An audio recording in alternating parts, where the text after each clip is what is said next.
Dramatisasi sidang sengketa tanah Dago. Siapapun yang menang, warga tetap jadi korban. Assalamualaikum warahmatullahi wabarakatuh. Halo, saat ini saya sedang berada di wilayah Dago. Masih ingat dengan konflik sengketa tanah Dago Elos? Ternyata, konflik sengketa tanah Dago Elos merupakan dramatisasi yang sengaja dilakukan oleh beberapa oknum warga yang ternyata sejak awal sengaja dibuat sebuah skenario untuk saling menggugat.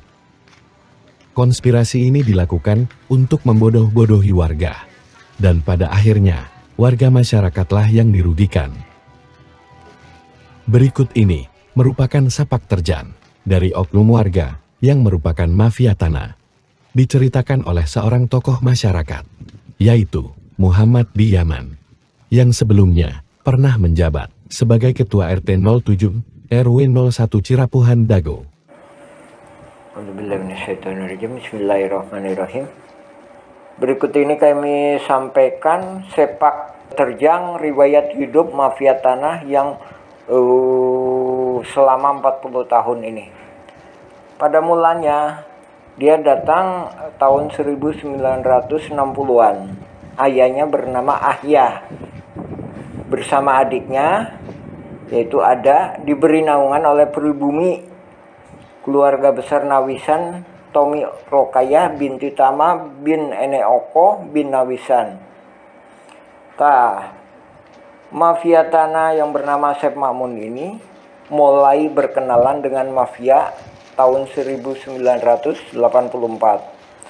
Kemudian tahun 90-an Asep Makmun dan Didi Koswara memecah tanah adat pribumi Wisoma binti Tomi Rokayah, yaitu yang ditinggalin bapaknya tadi, yang ngasih naungan bapaknya pribumi, yang kasih naungan bapaknya itu tadi. Tahun 92 Asep Makmun sepakat dengan Iwan Surjadi, bosnya PT Batu Nunggal Indah. Nah, ini pernah nyuap kita, memberikan hadiah ke Didi Koswara dan Ismail Tanjung, Ketua RW 02 Dago, berupa nama di sertifikat. Ini merupakan lahan Pak Bagio yang lahir tahun 1900, yang dipinjam Pak Karto, Pak Selamat untuk Masjid Al-Hikmah. Kemudian tahun 1999 Asep Makmun CS mengintimidasi penggarap pribumi dan mengkhianati kesepakatan dengan pribumi. Jadi dia mau ngejual garapan-garapan pribumi. Tahun 2002 Asep Makmun CS membuat PBB atas nama Didi Koswara seluas 15.000 meter. Keluarga Asep Makmun CS mulai menguasai lapangan fasilitas umum dan sebagian udah diperalihkan ke kaki tangannya. Karena ditentang oleh tokoh masyarakat, tahun 2008-2009 bikin masalah lagi ini. Dibantu Apu Sukendar melakukan chaos di lapangan atas dengan cara membuang galian tanah proyek pembangunan Hotel Wirton Dago depan pom bensin. Nah, dengan menyewa truk TNI, berusaha memprovokasi warga dengan TNI ini tuh. Tahun 2008 sampai 2014, nah ini Asep Makmun ini aktif bersama kaki tangannya pihak-pihak luar. Nah, ini yang kemudian ntar akan menuntut ini. Ini kaki tangannya pihak-pihak luar mempelajari tanah Igendom 3740, 3741, 3742, dan 6467. Asep Makmun yang ngejelasin semuanya itu, sebagaimana juga yang disidang. Jadi penuntutnya malah nggak tahu apa-apa. Asep Makmun jadi ketua RW 2. Terus Apu Sukendar jadi ketua RW 1. Sementara dia itu diangkat oleh lurah. Padahal ada pemilihan ketua RW 01. Nah, dari sini itulah menjadi masalah. PBB atas nama Deddy Koswara seluas 15.000 dioperalihkan ke Asep Makmun. Nah, menurut keterangan petugas PBB, ini ada di tangan Deddy Muhammad Saad.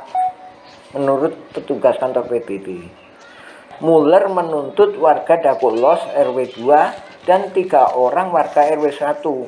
Nah, ini warga RW 1 Deddy Koswara, saudara iparnya Asep Makmun. Apus Sukendar Alosana, nah ini temennya Asep Makmun, temen yang biasa nyari tanah-tanah yang gak jelas ini.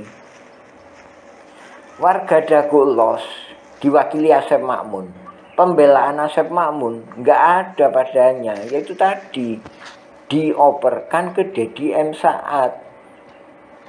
Jadi warga Dagolos menang, yang menang warga Dagolos dan pihak lainnya. Kalau Muller menang, yang menang ya pihak lain warga. Nah, kita juga dirugikan. Baik menang atau kalah, baik mereka tempur atau damai, kita dirugikan. Nah, terus Muller mengakui ada 3 egendom, bukan 4. Keterangan polisi ya sah-sah aja, iya. Tapi yang masalahnya keempat itu 6467 itu identitas. Maksudnya gimana? Jadi ada pribumi yang lebih dulu. Salah satu tandanya itu di 6467 ada makamnya. Nah, terus ada wacana mau damai. Nah, damai itu kita itu warga-warga ini ada yang nggak pegang secuil kertas pun surat tanah. Kenapa? Karena diintimidasi. Nah, jadi ini mohon bantuannya utamanya juga kepada Presiden dan TNI, mohon turun ikut serta, karena ini perang ini perintah dari Panglima Angkatan Tertinggi Republik Indonesia, yaitu Presiden, yang menyatakan perang terhadap mafia tanah. Ya, terima kasih. Oke, jadi begitulah kesaksian dari salah seorang tokoh masyarakat setempat yang menjelaskan tentang sepak terjang mafia tanah, yang mana ia merupakan salah satu dari oknum warga yang pada mulanya ia dan keluarganya merupakan seorang pendatang dan diberi naungan oleh warga pribumi, sehingga dengan izin dan kebaikan dari pribumi tersebut, ia dan keluarganya dapat tinggal di wilayah Dago ini. Namun, pada akhirnya, ia dan keluarganya justru malah berkhianat pada anak dan keturunan dari warga pribumi yang telah memberikan naungan kepada ia dan keluarganya dengan cara menyerobot dan ingin menguasai wilayah Dago ini, serta mengambil keuntungan bagi dirinya dan keluarganya dengan cara bekerja sama dengan mafia pihak luar yang lebih besar. Dan pada akhirnya, terjadilah skenario saling menggugat ini. Terima kasih sudah menyimak video ini. Bagi yang ingin mengetahui lebih detail dan melihat bukti-bukti dari fakta ini, bisa DM Instagram kami @awisaenkurma atau kunjungi channel YouTube kami @awisaenkurma. Sebarkan berita ini agar viral dan masyarakat tahu fakta sebenarnya. Terima kasih. Wassalamualaikum warahmatullahi wabarakatuh.